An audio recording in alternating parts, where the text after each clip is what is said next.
Surveillance पर इसका number डाल दो। ये कहाँ जाती है, कहाँ उठती है, कहाँ बैठती है, किससे मिलती है, किससे दोस्ती है, कौन इसका दुश्मन है, मुझे एक एक बात इसके बारे में पता होनी चाहिए। हो जाएगा मैडम।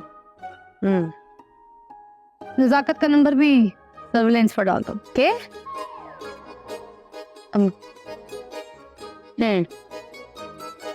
मुझे नजाकत के बारे में पता करना है कि वो कहाँ जाता है और कहाँ नहीं, सारी इंफॉर्मेशन चाहिए।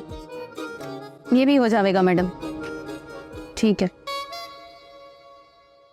मैंने तुम पर भरोसा किया दारी, और उम्मीद करती हूँ कि तुम मुझे मायूस नहीं करो।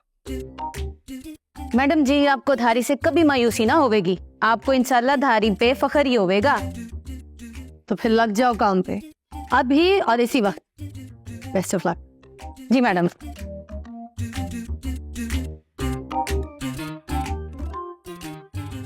माही